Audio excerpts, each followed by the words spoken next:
Okay. All right. Just want to make sure everything is a-okay. All right. We'll make sure all the stuff is all right and everything else.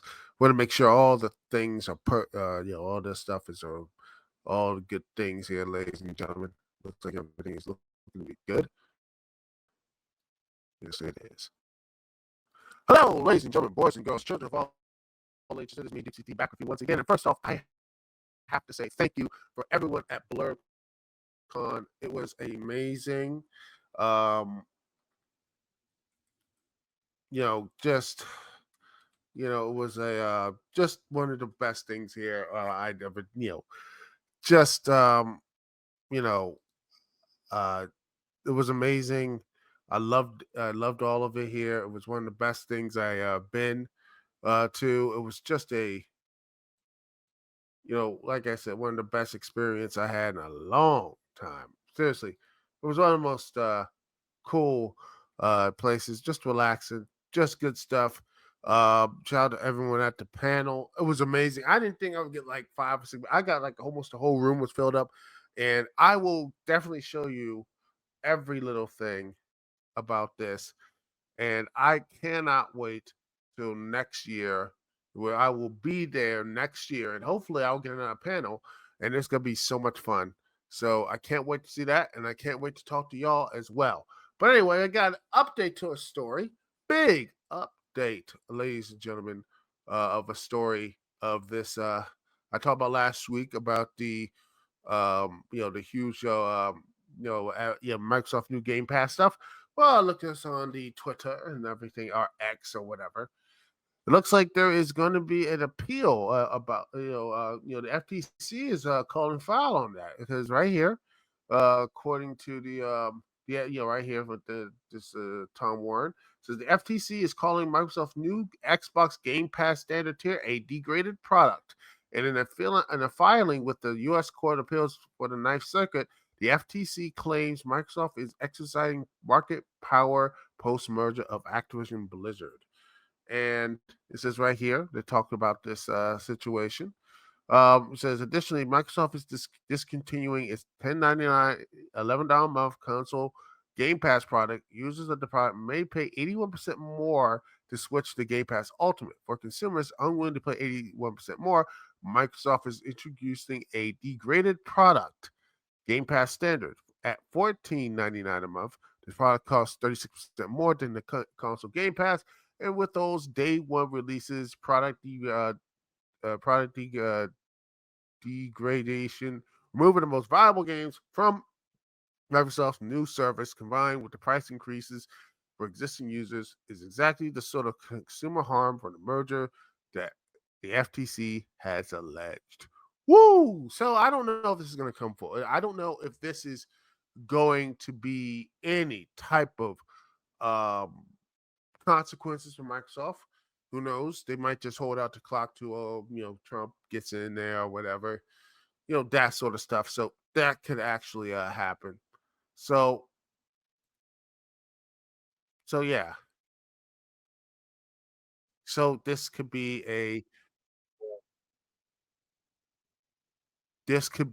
like I said, I would love to see consequence for it. Personally, I don't want to see any more of these mergers. A lot of these goddamn mergers need to just stop and just basically are harming any people, and just I mean, you heard rumors that they're gonna, Warner Brothers Discovery, and they're gonna separate and all this other stuff. At what point you just gotta look at this and say, what's going on with Hollywood or all these entertainment things merging? Because quite honestly, where's the money the capital these companies have? And they're losing money on the streaming stuff. And this is and they they cannibalize their own stuff. And this is the messed up part. Gaming couldn't do like here's the messed up part with video games. They don't need to do this. They can still sell digital products at like 50 or 60 or 30 or 40 and still make a profit. They're doing the streaming stuff is cannibalizing it faster than Hollywood's doing without the DVD market. Because honestly, they can. They can do this. They don't need Game Pass like I said, Microsoft set us, oh, new games game one. That was a stupid idea to begin with. They could just say, okay, $11, $12 a month, so you can play not just online, but also you can just play old games. That's it. And now, well, here we are. Here we are, ladies and gentlemen, where we have a $20 thing and we got $14. It's these tiers, and yeah, um,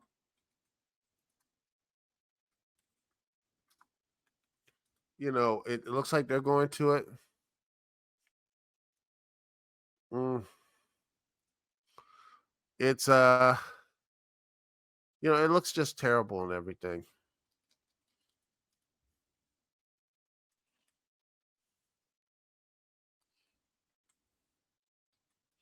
That sort of stuff here. And yeah, so here we are now, all this other stuff. So anyway, but you know what? It's not really about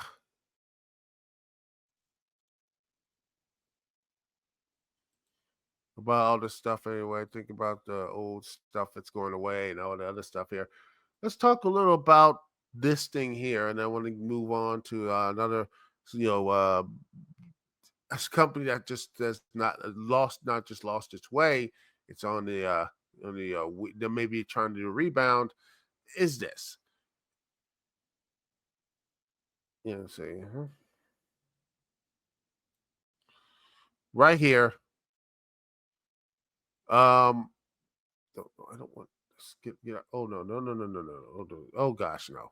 Goodness, stop sharing it. I don't want to do that. I don't want to get any copyright stuff. So I'll just see about other stuff here. Just want to make sure.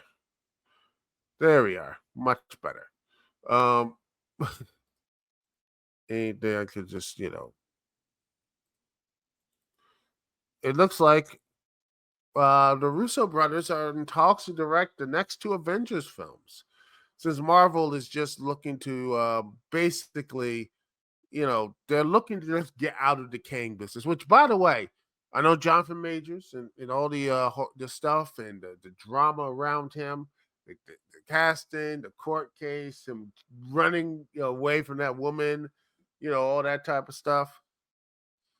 Um,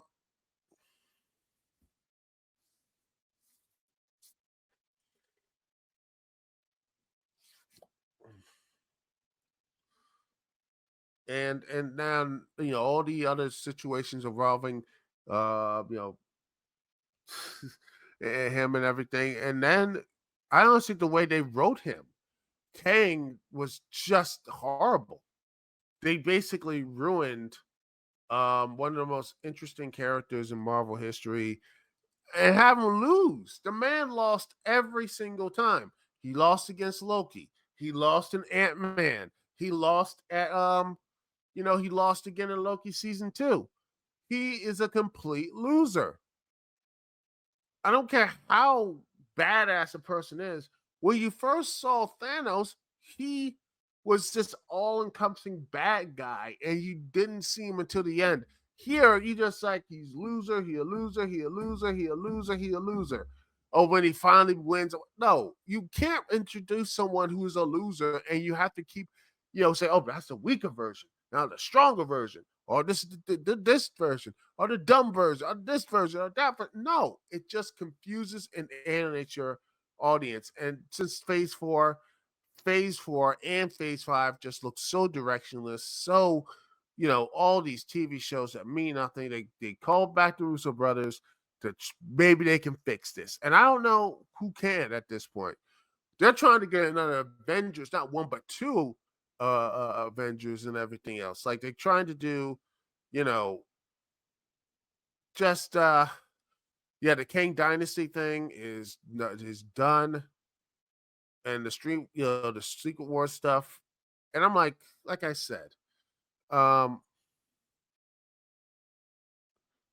yeah, they were trying to do, I mean, they did like four Marvel films, their best stuff here: Winter Soldier, Civil War, Infinity War, and Endgame. and they just didn't really do it. I mean, they had Gray Man, they had all these other stuff. The problem, I think, again, is well, the streaming business and everything else. And now they need to, and Marvel, they just went so full in. Same with Disney, same with Star Wars. Majority of the people behind the scenes, these big, they spread themselves too thin.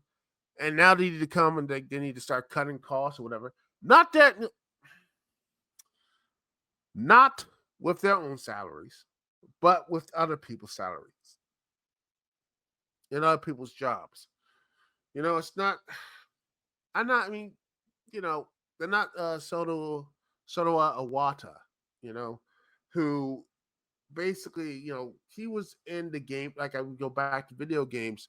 Uh, he took a huge pay cut because he was with the people who made the games. He was a game designer. And I look at all these people who are under Disney, Warner Brothers, Paramount, they're business people.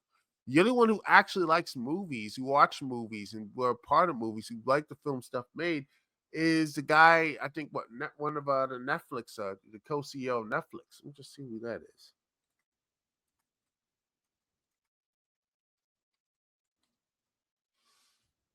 I think the co-CEO, Ted Sarandos, who loves movies, who grew up loving movies, and such. He was that sort of thing. He really cared about movies, spent watching like TV shows and all that type of stuff. You know, he really cared about films. That's the only. I feel like that's the only person who's the head of all of these major companies now that actually cares about films. Even though they release too much stuff nowadays, that's the main problem. Iger though just seems like too much. It's just the same thing with Iger. The same thing with Zaslav and all the stuff is that they're too much. They're business people who just. I mean, I think what Iger did was worse when he was his first run was buy up all these IPs. He bought Star Wars, Marvel, Pixar, instead of creating anything else. And this should be a lesson to anyone.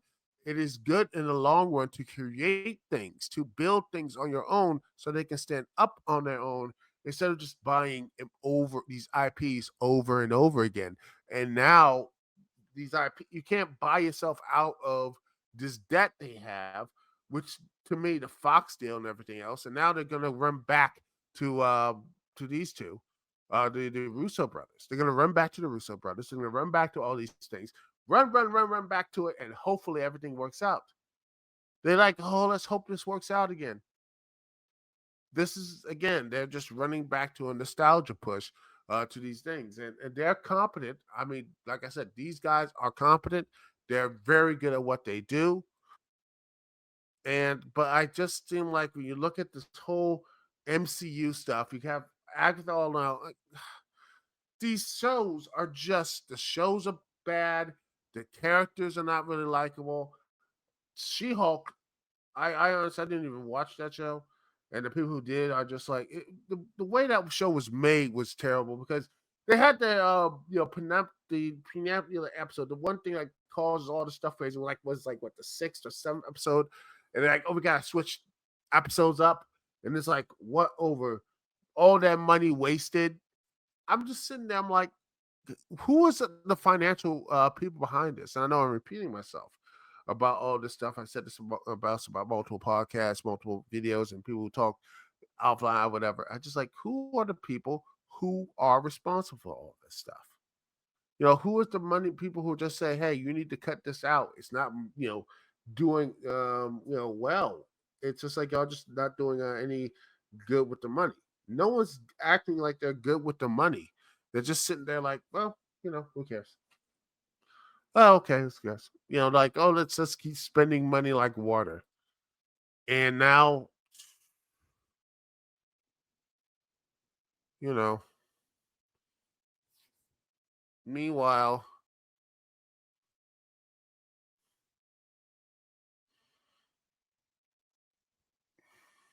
hmm,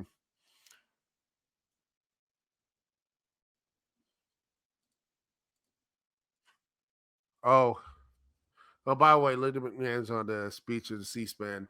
Oh, yeah, they're just, yeah, she's basically trying to give Vince McMahon that pardon. He's gonna get a pardon, and well, when that happens, oh, yeah, he coming right back to WWE.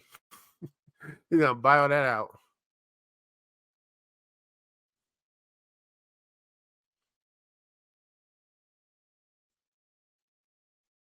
Hmm. But yeah, but that's the thing with all the stuff here. No one had the money. No one had this. They just spent money like water over and over again and again. And that's why I fear with this whole thing. There's no lessons going to be learned. And let me just see if I can find this story here. Du- du- du- du- du- du- du- du. Let's see. Meanwhile, let's see.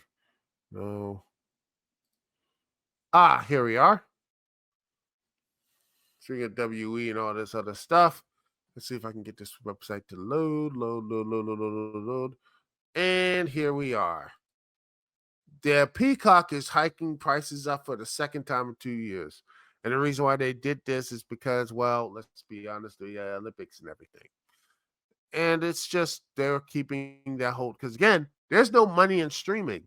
If you look right here, getting in mid-July, the price of Peacock Premium with ads will increase $2 to 70 to 8 to basically 850 15 a month plus taxes and such.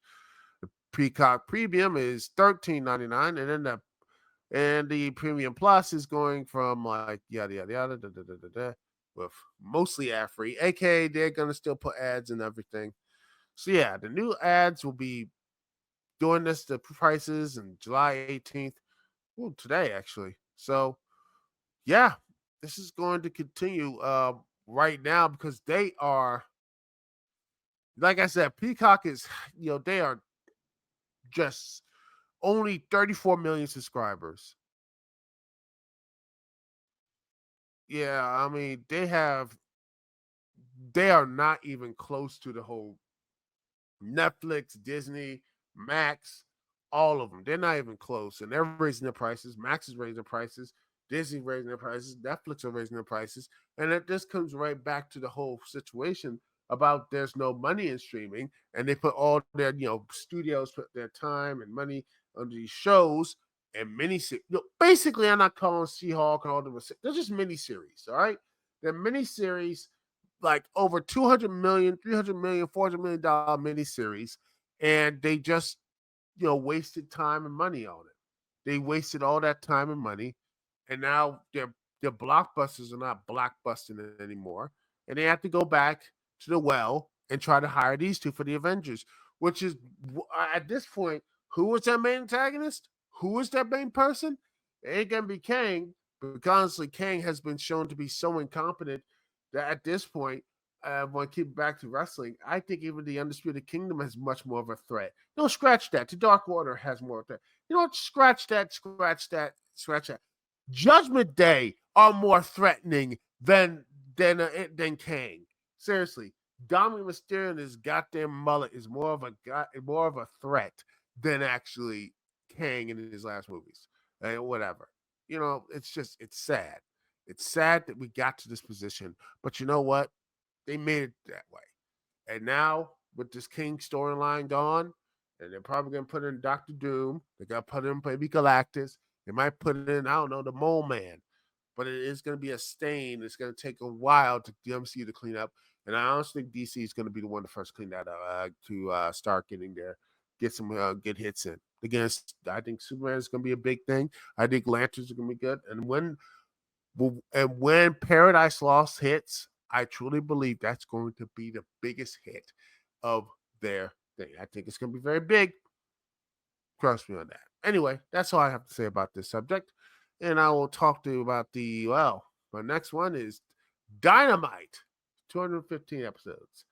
I'll give my thoughts on that and Dynamite and where they're going and all that good stuff because I did enjoy that episode. We'll be right back right after this here live on the Dukect Lounge. Thank you so much for watching. Thanks for being here. We'll be right back right after this here live on the Dukect Lounge every Thursday night, 9 p.m. Eastern Standard Time, right here on TalkShoe and on youtube.com/Dukect live stream. We'll be right back right after this.